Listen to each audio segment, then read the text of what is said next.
Yang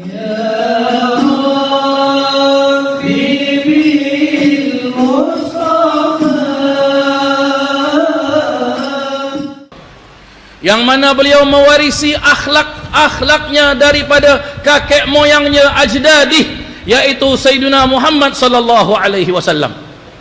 Dan beliau begitu kuat irtibat teguhnya, pegangan teguhnya kuat irtibat hubungan batiniyahnya bersama gurunya Syekhuna wa Murabbina Al-Hafidh Al-Musnid Sayyidul Imam Al-Habib Umar bin Muhammad bin Salim bin Hafid.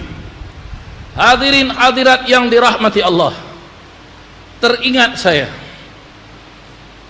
suatu kisah yang saya sendiri mengalaminya tatkala saya berada di Darul Mustafa, dan datanglah almarhum al-maghfurlah Al-Habib Munzir bin Fuad Al-Musawah datang ke Darul Mustafa untuk menziarahi gurunya. Dan pada malam hari itu juga beliau berangkat bersama Al-Habib Umar bin Hafid untuk menziarahi Sayyidina Muhajir ilallah Ahmad bin Isa. Dan setelah selesai daripada ziarah Sayyidina Muhajir, maka beliau mendatangi gurunya, dan saya mendekati beliau, dan beliau kelihatan saya, dan beliau panggil, "Bib, Bib, ini tasnya tolong dipegang, Bib." "Marhaba, Habib."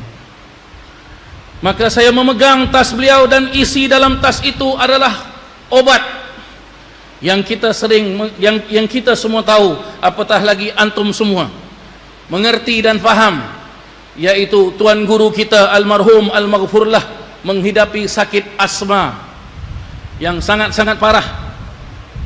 Maka saya memegang obatnya ini, dan saya kaget lihat, Allahu Akbar, Habib Munzir memakai obat ini. Obat ini sangat-sangat tinggi,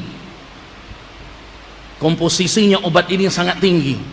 Sedangkan saya sendiri mempunyai asma, tetapi hanya menggunakan Ventolin yang biasa. Akhirnya saya dipanggil oleh Al-Habib Umar bin Muhammad bin Salim bin Hafid, dengan beliau memperjelaskan, "Ijlis ma'a waladi, raqibu, sa'iduh, ish li turid, jibu." "Labbaik ya Sayyidi." "Duduk bersama anakku, temanin dia, apa yang diperlukan oleh beliau berikan." Maka diletakkan Sayyidil Habib Munzir di suatu rumah berdekatan dengan Darul Mustafa, di rumahnya Al-Habib Hussein Al-Attas sahib Jeddah.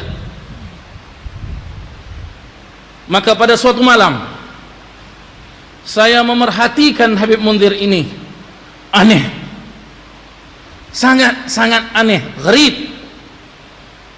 Mau dikatakan manusia, memang manusia. Mau dikatakan malaikat, tidak tahu mau dikatakan apa. Memegang subhah, tasbih, panjang tasbihnya. Saya sempat memegang tasbihnya tatkala beliau tidur, dan tatkala saya pegang tasbihnya beliau buka matanya. "Beb, sudah pakai tasbih itu, Beb." Maka saya sempat membaca salawat, memegang tasbih beliau itu, dan saya hitung panjangnya 1000. Dari tadi Al-Habib Munzir memegang tasbih ini tidak berhenti, dan begitu cepat. Dan terkadang saya mendengarkan ucapan keluar daripada lidah beliau. Ucapannya beliau keluarkan apa? "Ya Sayyidi, ya Sayyidi, ya Sayyidi, ya Sayyidi, ya Habib, ya Habib, ya Habib, ya Muhammad, ya Muhammad, ya Muhammad." Kalau sudah kangen dengan guru besar beliau Al-Habib Umar bin Muhammad bin Salim bin Hafid, beliau akan memegang tasbih dan beliau membaca, "Ya Abu Salim, ya Abu Salim, ya Abu Salim, ya Abu Salim." Pernah satu malam tatkala beliau sedang tidur, dan saya tidur di samping beliau, pas tepat di samping beliau, tepat jam 2 malam, beliau membangunin saya. "Bib, bangun Bib, bangun Bib." Saya langsung bangun. "Marhaba Bib, marhaba Bib." "Antum bisa siap-siap." "Marhaba Bib, labbaik." "Mau siap-siap kemana Bib?" "Udah, sekarang wudu, pakai baju yang bagus, pakai imamah, bakar bukur, cepat." Langsung saya bergegas masuk ke hammam, membersihkan badan, langsung keluar. pakai imamah, pakai jubah, pakai bakar buhur. Habib Munzir sudah duduk dengan imamahnya, dengan sorbannya, dengan pakaiannya, dan memegang subhah. Baru saya mau mendatangi beliau, beliau memperjelaskan, dibuka pintu tuh sekarang, Bib, buka pintu. Bib, pintu rumah ini dibuka, Bib. Iya dibuka. Adalah, antum mau keluar, Bib? Anak panggil mobil. Enggak, buka, cepat sekarang buka. Adalah, lantas saya buka pintu tersebut.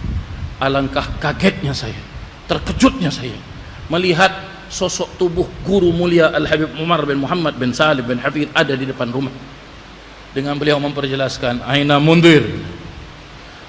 Maka bangun Al-Habib Munzir ini dan berlutut di hadapan gurunya, hanya tidak berkata, hanya melihat wajah gurunya, dan Al-Habib Umar hanya melihat wajahnya Habib Munzir dengan memandang mata dalam tempoh berapa detik, dan setelah itu pergi Habib Umar, tutup lagi pintunya. Langsung beliau masuk ke kamar, dan tatkala saya masuk ke kamar sudah dicopot imamahnya, bajunya sudah dicopot, dan beliau sudah baring, dan beliau lihat dan beliau memandang kepada saya, dan beliau jelaskan, Habibi, udah tidur, selesai sudah. Saya bingung, selesai apa ini? Sampai saya gak bisa tidur sampai menjelang waktu subuh. Bangun beliau, ayo kita ke Darul Mustafa. Marhaba Habib. Selesai di Darul Mustafa, salat subuh dengan azkar, dengan wirid dan hizib Al-Quran, dan sampai beliau menatap lagi wajah guru mulia Al-Habib Umar bin Muhammad bin Salim bin Hafid hanya dengan senyuman, dan beliau langsung manggil saya, Bib, kita pulang. Marhaba Habib. Jadi kita pulang, masuk ke rumah Habib Hussein. Hati saya masih tidak enak, apa ini? Ya Allah, kita sendiri yang duduk di Darul Mustafa tidak pernah lihat seperti ini. La haula wala quwata illa billah. Akhirnya saya memberanikan diri menanya, adalah, Beb, mohon maaf, mau nanya, Beb. Labbaik, marhaba. Dengan suaranya lembut, senyuman, subhanallah. Beb, tadi malam kenapa, Beb? Dan tadi pagi kenapa, Beb? Apa beliau jelaskan? Habibi, ingat pesan anak ini. Ini guru mulia kita ini bukan guru sembarangan. Ini Al-Habib Umar bin Muhammad bin Salim bin Hafid ini bukan Habib sembarangan. Ini bukan guru sembarangan. Magamnya tinggi, Bib. Kalau dizahirkan sama Allah magamnya, maka mati orang ini semua.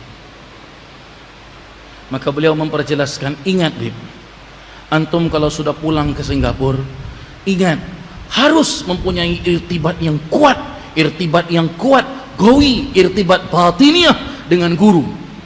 Dan ingat, maulid dia ulami ini pegang maulid dia ulami ini. Ana dengar sendiri Sayyidil Habib Umar pernah memperjelaskan, beliau memperjelaskan, ma'allaftu dia ulami illa bi amr Nabi Syafi'. Tidak kukarang dia ulami ini kecuali dengan perintah Nabi yang membawa syafaat Sayyidina Rasul sallallahu alaihi wasallam. Maka hadirin hadirat yang dirahmati Allah, jalsah seperti ini, perhimpunan seperti ini, mudah-mudahan Allah subhanahu wa ta'ala memakbulkan setiap hajat-hajat kita. Yang sakit diberikan kesembuhan, yang susah diberikan kesenangan, yang sempit rezeki dibuka pintu rezeki seluas-luasnya oleh Allah. Dan mudah-mudahan kita doakan guru-guru kita, para alim ulama, para syiban kita, mudah-mudahan senantiasa dipelihara oleh Allah subhanahu wa ta'ala. Dan mudah-mudahan kota Jakarta ini, negara Indonesia ini benar-benar dijadikan oleh Allah subhanahu wa ta'ala seperti mana yang dicita-citakan, yang diinginkan oleh almarhum al-maghfurlah kota Sayyidina Muhammad. Dan mudah-mudahan tidak keluar kita dari majlis ini kecuali semua kita telah diampunkan oleh Allah subhanahu wa ta'ala.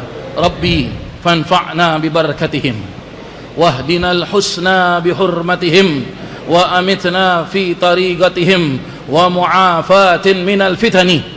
Ya Rabbi wajma'na wa ahbaban lana fi darikal firdaus ya rajwana. Ya Rabbi wajma'na wa ahbaban lana fi darikal firdaus ya rajwana. Ya Rabbi wajma'na wa ahbaban lana fi darikal firdaus ya rajwana. Amin ya rabbal alamin. Sebelum kami akhiri, kami menyusun jari mohon maaf khususan kepada para habaib, para syiban, para alim ulama, dan kepada semua para jemaah sekalian. Sekiranya dalam penyampaian kami ada kekasaran bahasa, tidak pantas didengarkan, sopan santun tata krama kami tidak baik, mohon ampun dan maaf. Dan kami mohon ridha daripada para habaib, daripada para guru-guru dan para jemaah sekalian untuk mendoakan kami. Esok pagi insya-Allah kami akan pulang ke negara kami, ke negara Singapura, dan kami akan meneruskan perjuangan Majlis Rasulullah sallallahu alaihi wasallam. Dan saya atas nama keluarga besar Majlis Rasulullah sallallahu alaihi wasallam dari Singapura mengundang semua para alim ulama, semua para habaib, semua para jemaah sekalian untuk sama-sama hadir dalam majlis Rasulullah sallallahu alaihi wasallam. Dan insya-Allah kami juga akan menggelarkan memperingati haul Al-Habib Munzir bin Fuad Al-Musawah pada bulan September yang akan datang. Dan insya-Allah kami akan umumkan melalui Facebook Majlis Rasulullah, website Majlis Rasulullah. Maka sekali lagi kami menjemput para jemaah sekalian, wabil khusus para habaib dan keluarga besar almarhum Al-Habib Munzir bin Fuad Al-Musawah, ahlan wa sahlan wa marhaban bikum ke negara kami Singapura. Sekian, terima kasih. Wassalamualaikum warahmatullahi wabarakatuh. Jazakallah khairan Al-Ustaz Ahmad Hasan Saifur Rijal.